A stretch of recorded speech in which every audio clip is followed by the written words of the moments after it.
Today I'm here to review episode 15 of The Walking Dead titled This Sorrow Life. And let me say this. Scott Gimple. This episode was so amazing. I mean, Scott's writing, his writing skills are just amazing. I mean, the episode he did with Morgan in it, I mean, he just blew it. He just blew it away. And I mean, this right here shows you how good his writing is. I mean, the way he was able to redeem Merle's character, and he made this episode so emotionally. I mean, he captured it. He's an excellent writer, and I'm so glad he's the next showrunner for season 4 of The Walking Dead.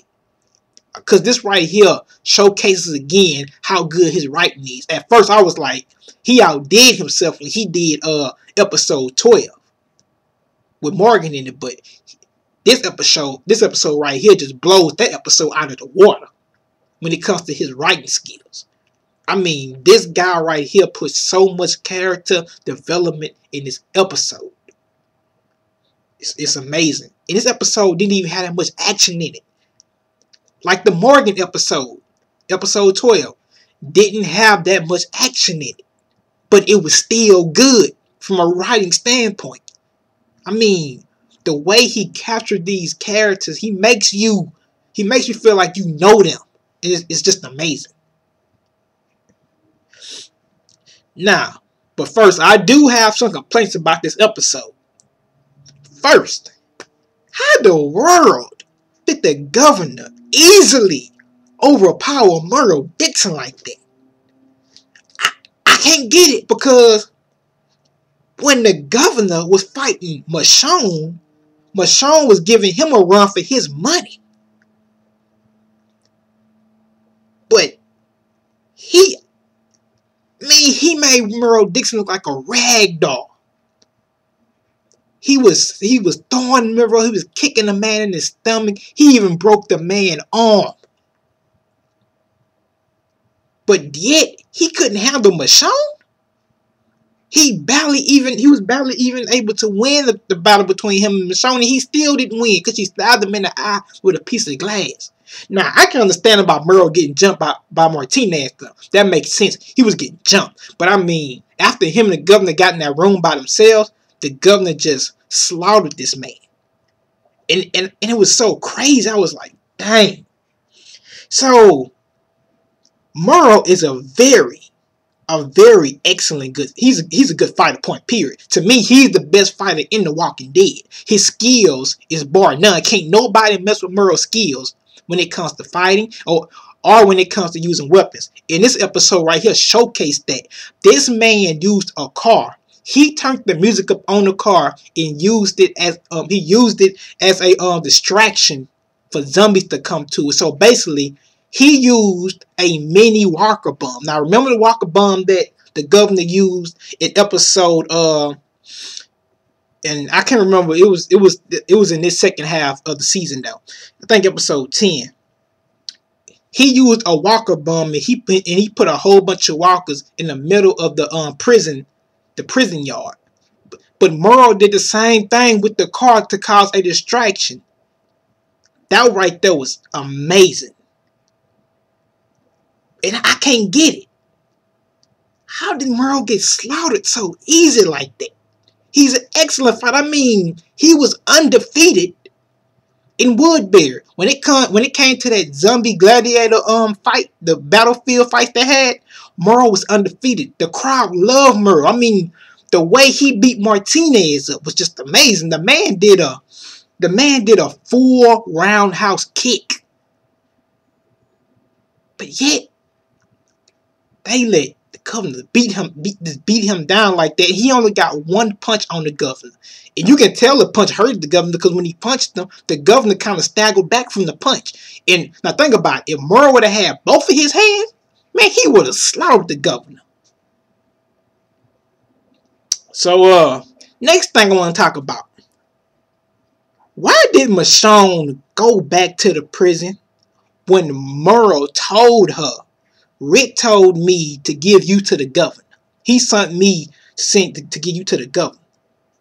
But yet, after Merle tells her to get out the car, she still go back to the prison after Rick told him to do it. Now, I did go back and I did recheck the episode, and Merle did say that Michonne said that Rick was blind. He said that. This is exactly what Michonne said, but Merle said what she said instead of her saying. He said that he tells Michonne that you said that Rick is blind. Basically meaning that Rick didn't mean Rick wasn't going to do what he said he was going to do. That's what it meant. And Michonne knew this, and she told Merle about it. But still, if you didn't if you didn't see that, then you would be like, well, why? Then you'd be like, why did she go back to the prison? So yeah, she did say that. She did say that she no Rick wasn't going to do it. So next thing I want to talk about. Oh, I gotta talk about this. It's Merle's character. Like I said, before the zombie apocalypse even occurred, people acting like Merle was just true enough. Merle was an a-hole. He was a jerk. But he didn't kill nobody until he met the governor. Merle was a drug dealer before the zombie apocalypse even occurred. He was a drug dealer. That's all he was. Yeah, he was racist. He was a scum. He was all of that, but still. I don't think he was a drug dealer. He never killed nobody. Now, I ain't gonna say he never harmed nobody, because he did harm T-Dog on top of the rooftop in Atlanta. But still, all he was a drug dealer. And he also used the drugs that he sold. That's the only thing he was. So, he wasn't as bad as people make him out to be. Yeah, him being racist is bad. And calling black people out their name, that's bad in general. But still. Is way more people that's in the Walking Dead universe that's doing worse things than Merle Dixon has done. I guarantee you that. Look at Tony and Dave. Randle tells Daryl that his group, although he tried to include himself out of it, but Daryl knew he was lying because he was up in it anyway. He tells them that they raped a man, 2 daughters in front of his face while they had the man tied down. Now, if that ain't sick, I don't know what is. But yet, Merle Dixon's the bad guy. Yeah, true enough, what he did with the zombie, sending the zombie in there for Glenn was wrong. That was wrong. Taking Glenn and Maggie to the governor was wrong. But like but like Herschel said, he ain't the last man who's going to do something like that. It got way more people in the Walking Dead universe that have done worse things than what he done. I'm telling you. Like I say, when you rape a man, when you rape a man 2 daughters in front of his face while he's tied down, that's some sick shit. I just have to point that out. Another thing I noticed in this episode, the governor had bit off Merle Dixon's finger, but then when we go back to the prison, if you pay attention, we see Glenn cut off a zombie finger. He takes a wedding ring. So that means he cuts off 2 of the zombie's fingers, but then Merle Dixon get 2 of his fingers bitten out by the governor. That ain't no complaint, but I noticed that in the episode. I'm always paying attention to small stuff. Now, on to the actual episode. I actually want to talk about the episode now. When this episode first starts off, we have Rick, we have Herschel, we have Daryl sitting in the prison yard. And they're talking about Michonne's fate and what they're going to do with her. And I'm trying to figure this out. Although I watched the episode and everything is happening already. Rick talks about giving Michonne up.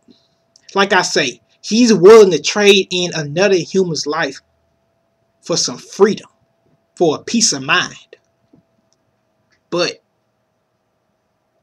like I say, that's called being selfish. It's called being selfish. And he realized he was selfish because even he admitted it in this episode he was selfish. for even thinking about that. But then that thing I'm trying to figure out, okay, you know the governor was going to torture the girl, because when you went to the meeting with him, Rick tells the governor to his face, yeah, I know about the zombie heads in the tank, and I know about your Walker daughter. So you knew all this stuff about him, but you was still going to trade in for some peace, to maintain a little peace. Then on top of that, you knew he was lying.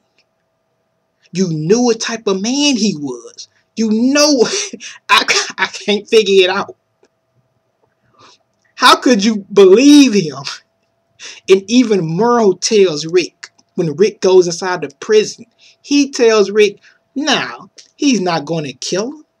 And matter of fact, Merle even tell him about the stuff he did when they went out to go look for different guns. He tells Rick that the governor, bashes in people's skulls. He split their throats. So he tells you all this, and you still believe him? You still believe that he's willing to let you live at peace if you give up Michonne? Oh, come on. I can't think of it. I don't know what was going on with the writing. I don't know. Like I say, Sky's an excellent writer, but I didn't get that part. I'm sorry. But then when they was outside, when they was talking about it, Daryl says, that's not us right there. Basically saying, he says, that's not the way we do things. And then Herschel says, agreed. And then he walks off. But let me get on Herschel Green, aka Christian man. I believe in God. Okay, that's why I don't get. Tell me why when you seen Rick and Herschel on the catwalk, you seen them talking, and Rick asks Herschel to his face, what should he do about Michonne? And Herschel says himself, she's part of the group. She helped out, basically. But then Rick asks him, if your daughter's lies worth Michonne? And he didn't say that. He says, why are you telling me this? But yet, in this episode, now, I don't know if y'all caught on to this, but I know for a fact I did. Remember when Rick was outside and he seen Laura? Now, it's revealed in that scene that they did remove some audio, but they did have some audio for that scene, and Laura was telling him basically, don't do it. Because she had said one of the things he said about, she brought up, the audio was from the, was from the earlier episodes of this season. And remember, in the prison when they first got there, and Rick was talking about killing the prisoners, Lori tells him, you are not a killer. See, that audio, they had originally put that audio when Rick had seen Lori on that catwalk in this episode, and that right there made him change his mind about turning in Michonne. But soon as he go into the prison to tell Herschel about it, pay attention. I'm telling you. I don't know if anybody caught on to this, but I did. Herschel was sitting right there. He was praying. He was praying to Glenn. He was praying to Maggie and Bill. And Herschel tells them, what I wouldn't do to keep you two safe. Again, let me say it again. What I wouldn't do to keep you two safe. As soon as Rick comes in that prison, tell me why you see Herschel hurry up, and he gets up and he comes to Rick, except he didn't get to say anything because Rick told him, I'm not doing it. See, people didn't catch on to that. Herschel was about to tell Rick to trade in Michonne. Hope y'all caught on to that. This dude right here is the voice of reason. He's the good guy. But yet, when Rick asks him about it on the catwalk, he gonna ask Rick, why are you telling me this? But now, you mean to tell me you read the Bible, you catch the Holy Ghost, thank you Lord, and now you feeling good. Now it's time to trade in Michonne now, Rick. Because I read the Bible. You know, I'm Herschel Green. I'm a Christian. I hope y'all come on to that because I know I did. He was about to tell Rick to trade in Michonne until Rick stopped him. You can see his face expression when Rick stopped him. Another thing in this episode I noticed. After Rick goes and talks to Merle, because let's face it, we all know, well, I ain't gonna say we all knew, but deep down inside, I kinda knew Rick wasn't gonna trade in Michonne. Because think about it. In season 2, he was talking about killing Randle. And what Shane tells Andrew, because remember, Dale asked Andrea to watch over Randle because he knew Shane would try to kill Randle. And then when Shane comes to that spot with Andrea, where Andrea is watching over Randle, Shane tells Andrea, he tells Andrea, Rick can't do it. He can't kill Randle. Although Rick is running around talking about, oh, we gonna hang him. I don't want him to know where we stand because he could go back and get the rest of his group and they can come back and attack us. If he couldn't kill Randle, what make you think he'd trade in Michonne? I mean, like I say, a deep part of me was saying that he couldn't do it. But I mean, that was just me. But still, if he couldn't kill Randle. Now, I know there's something else too in this episode. He tells Merle to do it because he knows Merle has a dark past. Now remember in season 2, when he couldn't do it, Daryl, one of the Dixon's brothers, he was about to go kill Randle without anybody knowing. That's how he found out that Randle had helped rape them girls, because he was punching Randle in the face and he was about to stab Randle until he heard Dale scream. Because that's the same episode Dale died in. He was about to secretly kill Randle because Daryl said it. He know Rick couldn't do it, and he wouldn't want Rick to have that on his conscience. Now pay attention to this episode. Merle takes Michonne without Rick even knowing, because he know Rick was gonna change his mind if he would have got Michonne and brung her to him and say, yeah, I got Michonne, you ready for it? He know Rick would have changed his mind. So what Merle does, he take Michonne without Rick even knowing.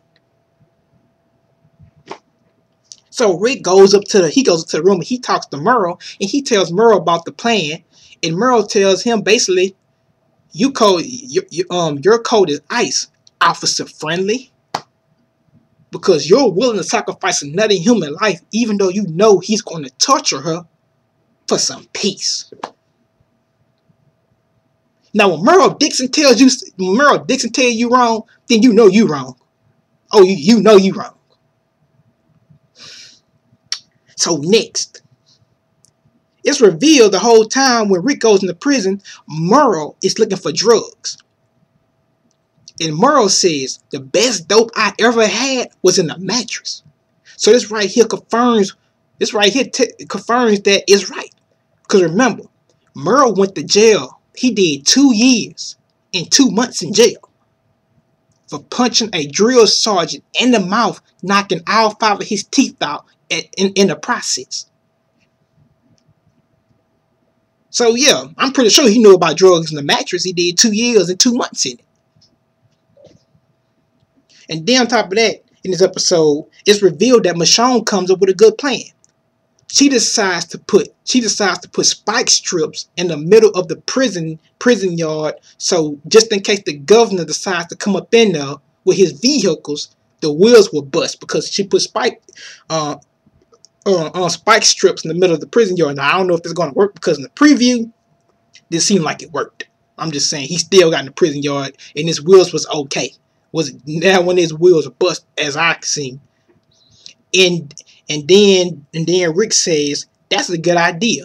And then Daryl replies, it's Michonne's idea. She came up with this. And then Rick feeling so guilty, he ain't know what to do. And I'm going to tell you how Merle know he wasn't going to do it, because when you see all of them close to the prison, you can see Merle looking out of the window. And you can see how Michonne start walking off with Rick in the group.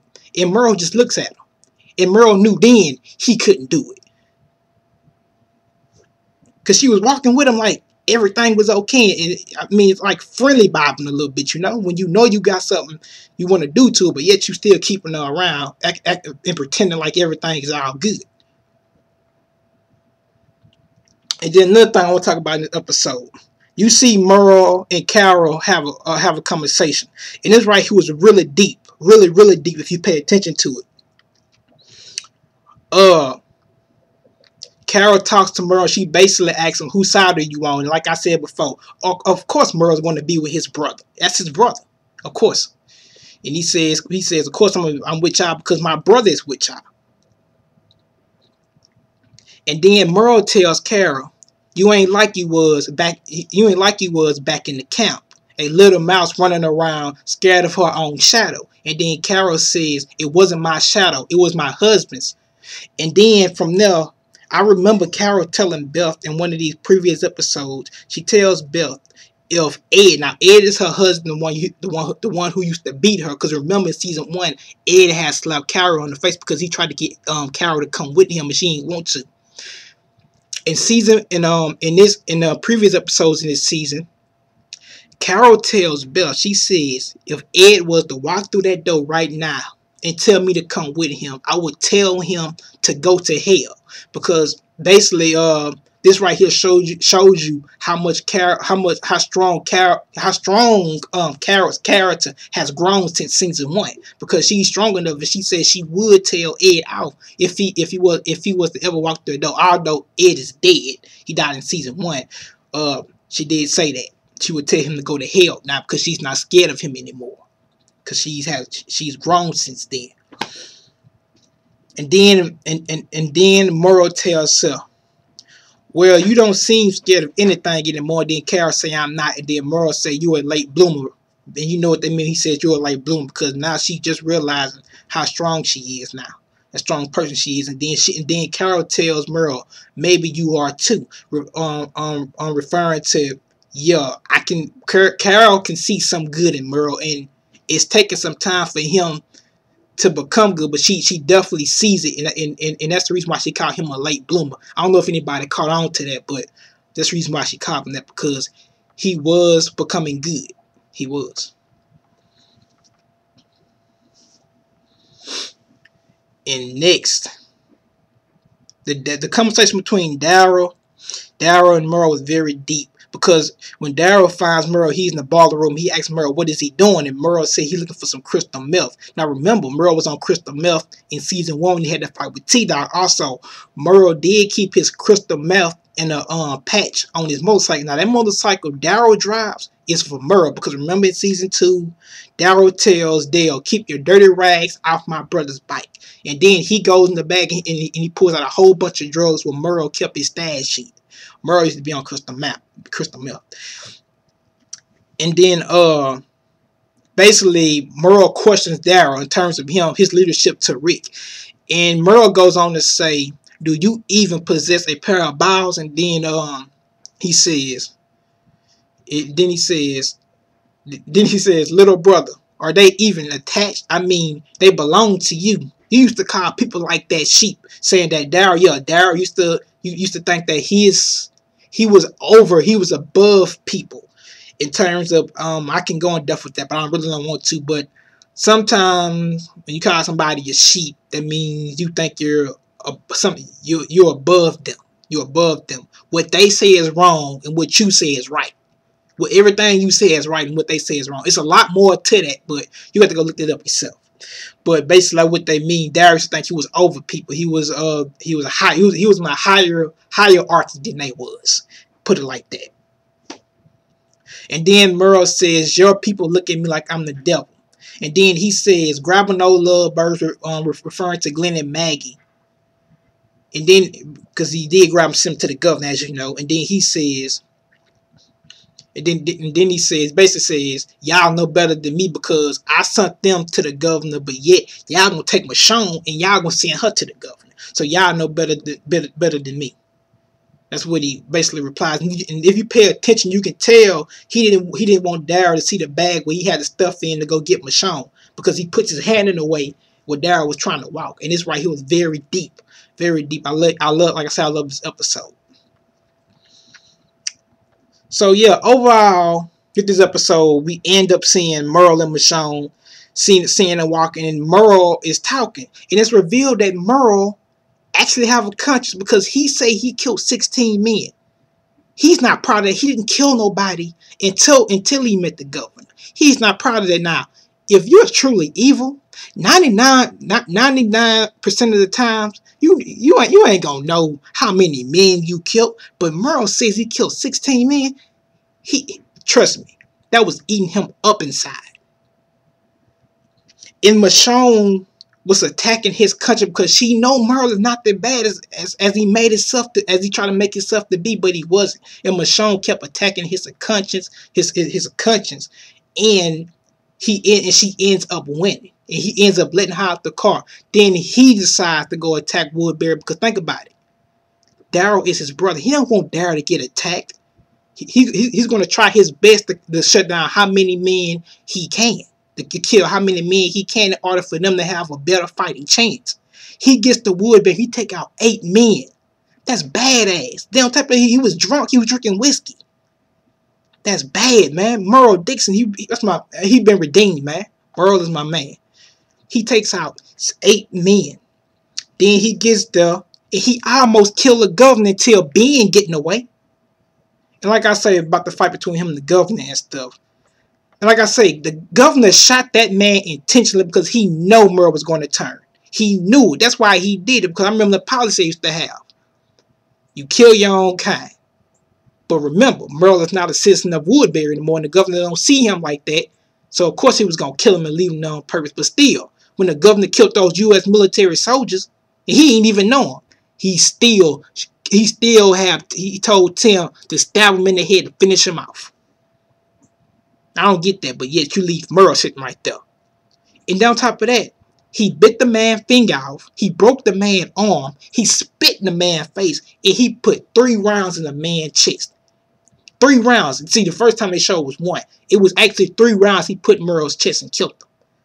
And when in the end of the episode was really sad because when Daryl finds his brother, oh my God, man. The only time we really seen Daryl cry was in season 1 when he found out that Merle had chopped off his hand.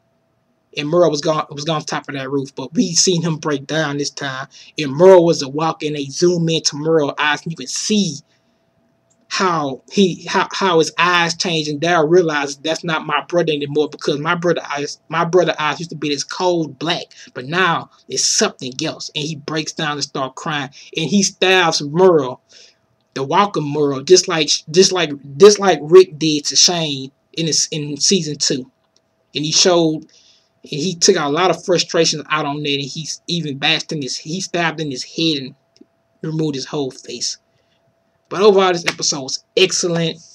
I hope you guys enjoyed my review. Remember to subscribe, rate, and comment. And